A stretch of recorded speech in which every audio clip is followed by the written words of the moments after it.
Bonjour, alors aujourd'hui dans cette vidéo j'aimerais vous parler de Dolores Cannon et de sa vision sur les entités négatives, les énergies négatives, les cas de possession et autres choses dont elle ne parle quasiment pas dans ses livres et informations qui ne sont pas non plus très présentes durant les séances de sa propre méthode, l'hypnose QHHT.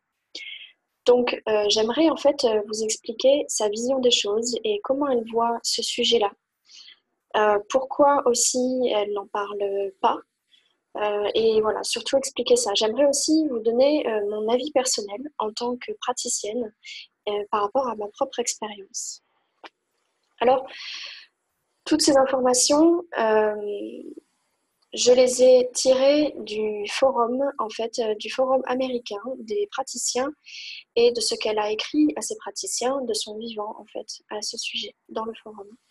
Donc en fait, hein, c'est très clair, Dolores Cannon, elle ne croit pas aux entités négatives, elle ne croit pas du tout aux forces obscures, aux démons, aux cas de possession.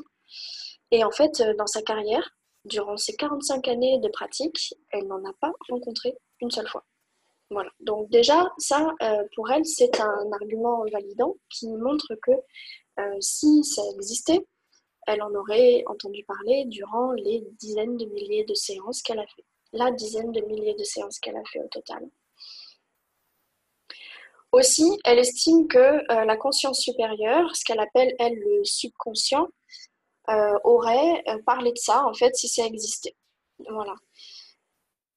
Donc ça, déjà, ça plante le décor. Mais ensuite, elle, quand même, nuance un petit peu, tout en gardant son point de vue. Pour elle, non. C'est une vue de l'esprit humain, en particulier. En fait, elle explique qu'il n'y a ni bien et ni mal. Voilà, les deux n'existent pas. Ça, c'est quelque chose qui est humain. Nous, on a besoin de diviser les choses. Mais au-delà de notre conscience humaine, là-haut, entre guillemets, il n'y a pas de bien et il n'y a pas de mal. Donc, elle estime que tout ce qui est bien, tout ce qui est mal, c'est juste notre vision des choses, notre perspective, nos croyances, nos pensées, etc. L'énergie est neutre, l'énergie est là. Et ensuite, c'est ce qu'on en fait, nous, qui fait que l'énergie peut être bien et elle peut être mauvaise. Ça, c'est une chose importante. Donc, on peut utiliser l'énergie pour en faire du négatif, mais elle explique que ça engendre beaucoup de karma pour la personne qui va utiliser l'énergie de cette façon-là, en fait. Ça va engendrer beaucoup de choses ensuite à rétablir pour aller vers le positif. Dans le livre de Dolores Cannon, Jésus et les Esséniens, qui n'est pas traduit en français, il y a un petit passage où elle demande à la personne avec qui elle est en communication, donc qui est un des membres du groupe des Esséniens avec Jésus-Christ à ce moment-là, elle lui demande s'il y a des choses sur les forces négatives, sur les énergies négatives dans les textes de la personne en question. Et cette personne explique que, pareil, il n'y a pas de bien et il n'y a pas de mal. Et que c'est ce qu'on en fait, en fait.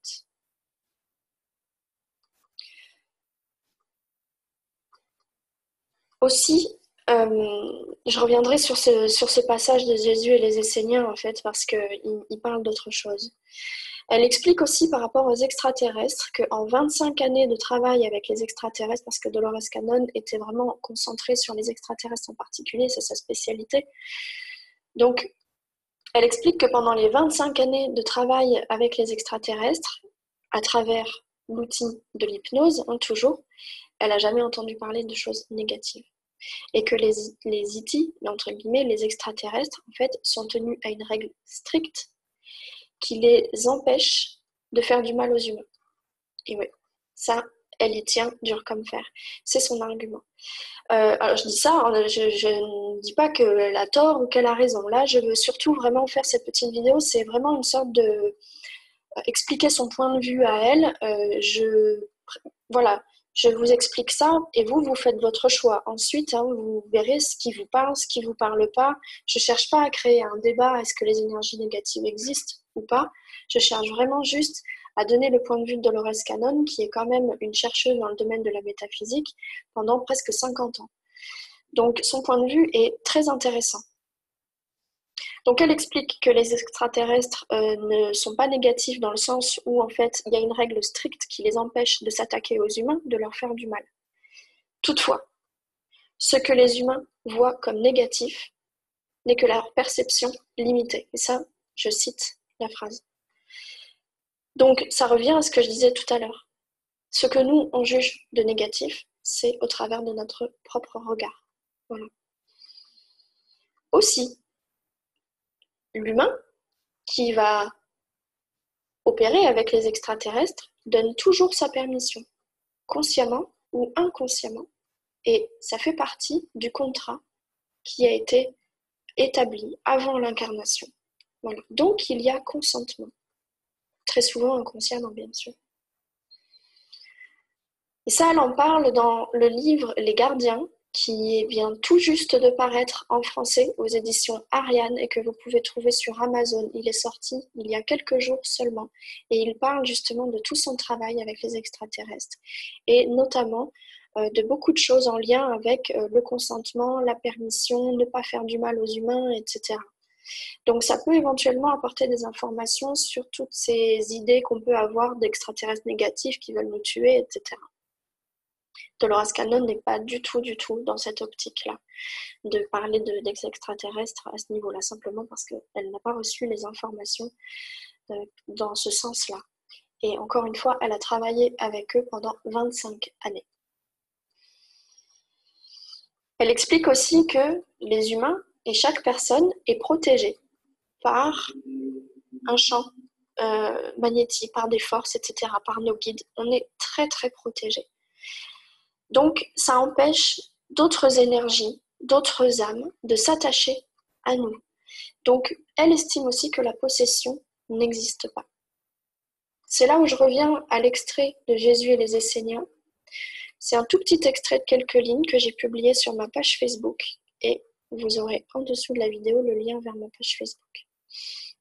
Donc, dans cet extrait-là, la personne sous hypnose, donc la personne qui est carrément l'essénien en fait, lui explique que la possession, ça peut exister.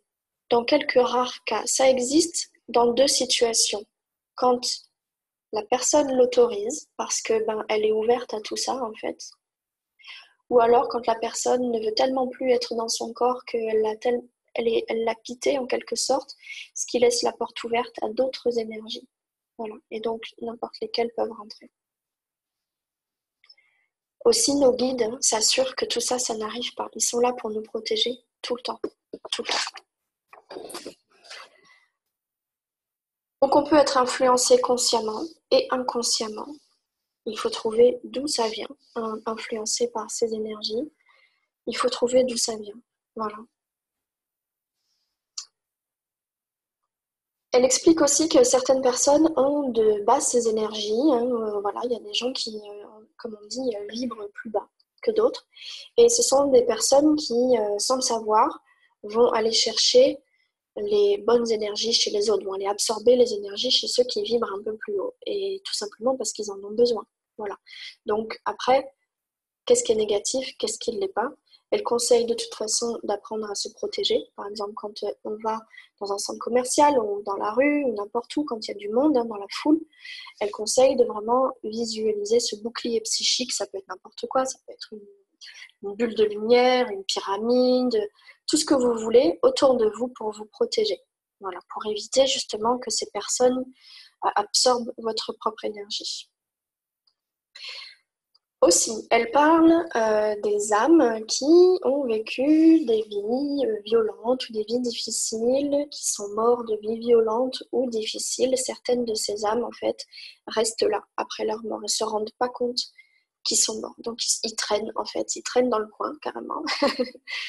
Et parfois, ils vont se coller à des personnes qui ont les mêmes vibrations, qui ont le même style de vie, peut-être même les mêmes problèmes ou ce genre de choses. En tout cas, ces âmes vont aller chercher des gens qui ont une résonance avec eux. Voilà. Simplement parce qu'ils sont perdus, ils savent pas où ils sont, ils savent pas ce qui se passe, donc voilà, ils traînent dans le coin, quoi. C'est vraiment ça, l'image que j'ai en tête, c'est ils traînent. Donc ça existe, elle le sait. Ils sont parfois négatifs dans le sens où oui, ils ont eu une vie violente, ils ont eu une vie difficile, donc ils peuvent être pleins de colère, ils peuvent être pleins d'agressivité, de tristesse ou quoi que ce soit qu'on juge de négatif parfois. Ça, elle en parle dans son livre, traduit en français aussi, Conversation avec des esprits entre deux vies. C'est un livre qui existe au format numérique, pour le moment uniquement, et que vous trouverez sur Internet sur le site de Be Light Édition. Donc, ces âmes qui traînent dans le coin, qui vont se coller à d'autres personnes parce qu'il y a une résonance, là, éventuellement, on peut parler d'attachement, d'une énergie qui nous colle, quelque chose comme ça. Et dans ce cas-là, on entre en contact avec cette entité grâce à un médium ou même avec l'hypnose, on peut faire ça aussi, et on va simplement accompagner cette âme pour qu'elle continue son chemin vers sa destinée, entre guillemets, ou en tout cas vers sa propre lumière à elle, la lumière de la source vers laquelle elle va continuer son propre chemin. Dolores Cannon parle de ça, toutefois, elle l'écrit, elle précise qu'elle n'a jamais eu, elle n'a jamais fait l'expérience en séance de ça. Donc ça, elle en a entendu parler, par exemple, et dans ce qu'elle retranscrit dans Conversation avec des esprits entre deux vies, c'est ce qu'on lui dit pendant l'hypnose, mais elle n'en a jamais fait l'expérience. Donc pour elle, encore une fois, c'est pas tangible, c'est pas quelque chose de très très présent, j'imagine. Elle explique aussi que de sa propre expérience, quand elle reçoit quelqu'un qui lui dit voilà, moi je pense que je suis possédée ou que j'ai une entité qui me colle, etc. Voilà. Elle s'était rendue compte que en discutant avec cette personne, en fait, c'était très souvent plutôt lié aux événements traumatiques de sa vie. Et d'ailleurs, en séance, c'était ressorti dans ce sens-là. Donc ça, c'est un sujet intéressant dont je parlerai justement tout à l'heure. Voilà. Donc encore une fois, tous les problèmes qu'on a sont majoritairement pas liés au fait qu'on a une entité qui nous colle, etc. Voilà. Ou qu'on est mal protégé, etc. Voilà. Elle termine son texte en expliquant que notre esprit est extrêmement puissant, beaucoup plus puissant que ce qu'on pense, et que notre pouvoir de création est infini, immense, ainsi que notre système de croyance. Donc, si on pense qu'une chose existe, elle existe. Aussi, elle explique qu'on attire ce dont on a peur. Ça, on en a souvent fait l'expérience. Voilà. Donc tout ça fait qu'on est humain, déjà, c'est déjà pas mal. Et bon, il ne faut pas non plus se jeter la pierre. On est humain, on est comme ça. Mais voilà, vraiment essayer de prendre en compte ce point de vue-là. On a notre système de croyance. Si on se dit les extraterrestres vont nous tuer, on va rencontrer les extraterrestres qui auront peut-être envie de nous tuer, selon notre point de vue à nous. Parce qu'en fait, peut-être qu'eux, ils pensent totalement autre chose. On attire ce dont on a peur, ça, on en a tous fait au moins l'expérience une fois dans notre vie, si ce n'est plus. Des trucs tout bêtes, on marche dans la rue, on a peur de rencontrer truc machin, bof, on rencontre truc machin. Voilà, des expériences toutes bêtes comme ça. On a peur des entités négatives, alors on va en rencontrer une. Peut-être que c'en était pas une, mais nous on va se dire, c'était une entité négative et elle m'a fait peur, alors j'avais raison, je savais. Bref, notre esprit est très très puissant. Notre système, notre pouvoir de création est extrêmement puissant aussi. Donc ça, c'est le point de vue de Dolores Cannon, qui fait que dans ses séances, dans ses livres, jamais elle parle vraiment d'entités négatives. Alors parfois elle parle, comme c'est le cas par exemple dans son tout dernier livre, La recherche du savoir sacré caché. Il y a un chapitre par exemple où elle parle de ces êtres qui sont un peu, qui sont pas aussi rayonnants entre guillemets que d'autres, voilà, qui sont un peu plus pour le service à eux-mêmes plutôt qu'aux autres et qui ne sont pas dans une quête aussi élevée que peuvent être d'autres personnes. Donc de temps en temps, quand même, elle parle de ça. Mais Dolores Cannon, elle ne va jamais dire, alors ça c'est négatif, ça c'est positif, eux ils sont méchants et eux ils sont bons. Voilà, il faut vraiment prendre en compte qu'à l'origine, il n'y a pas de bien, il n'y a pas de mal, tout est neutre, tout est là, c'est tout. C'est nous les humains ensuite qui disons, ça c'est mauvais, ça c'est bon. Voilà pour sa vision. Alors, j'aimerais aussi vous parler un petit peu de mon expérience.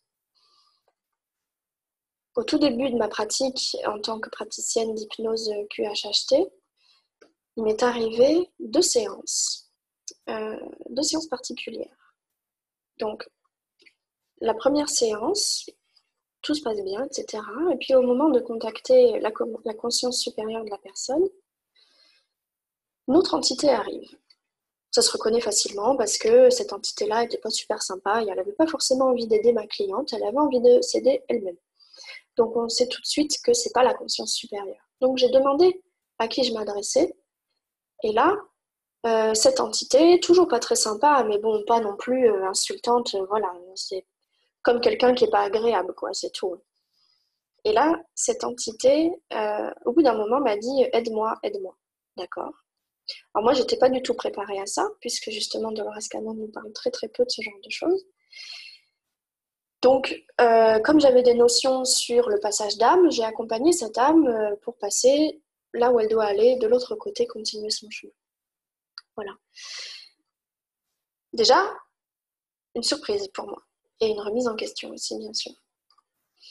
Ensuite, une deuxième séance, un peu plus tard, où là, c'était un peu plus impressionnant, parce que cette fois, cette entité faisait vraiment exprès d'être méchante et voulait vraiment faire peur. Son but, c'était de faire peur. Et après cette séance, en fait, je me suis demandé ce qui se passait. Pourquoi est-ce que j'avais attiré à moi ces séances? Pourquoi est-ce que ça s'était passé comme ça, en fait? Et puis, une autre séance plus tard, où là, c'était très très bien passé, j'en ai profité pour poser la question, justement. Pourquoi j'ai tiré à moi ces deux séances un peu bizarres? Et qu'est-ce que c'était? Et là, on m'a répondu, avec l'accord de la personne, bien sûr, on m'a répondu que c'était lié à une faille que j'avais à l'intérieur. D'accord, très bien. Quelques mois plus tard, je continue mon travail sur moi, puisque, comme beaucoup de praticiens, le travail sur soi, ça ne s'arrête jamais. Moi-même, je fais une thérapie en parallèle depuis quelques temps maintenant, qui m'aide énormément, et justement qui m'aide dans mon travail aussi. Donc, j'avance sur mon chemin de développement personnel aussi, et il se trouve que justement, quelques semaines après, j'ai pu débloquer quelque chose que j'avais en moi, et qui m'a aidé à avancer beaucoup plus rapidement par la suite. Et depuis, en fait, je n'ai plus jamais vécu ni attiré à moi une séance avec des entités que l'on qualifierait de négatives. Plus jamais. Ça, c'est une chose. Ce qui fait que j'estime, en fait, que, comme Dolores Cannon le dit, on attire à soi ce qui résonne avec nous. Aussi, les entités que l'on considère être négatives ne sont-elles peut-être pas plutôt des reflets de nos propres blessures, tout simplement. Et à ce sujet, et suite à cette expérience-là d'ailleurs, j'ai écrit un article que vous pourrez voir sur mon site internet dans l'onglet articles, qui s'appelle... Comment il s'appelle déjà? Soigner ses blessures. Non, du psychologique à l'énergétique, soigner ses blessures pour se protéger. Et en fait, c'est exactement ça. Voilà, les blessures psychologiques qu'on peut avoir, elles se répercutent sur nos corps énergétiques aussi. Donc, si on a une blessure énergétique, ça va se répercuter, résonner, comme une blessure psychologique, va se refléter, se répercuter dans nos corps énergétiques comme une faille aussi, une blessure.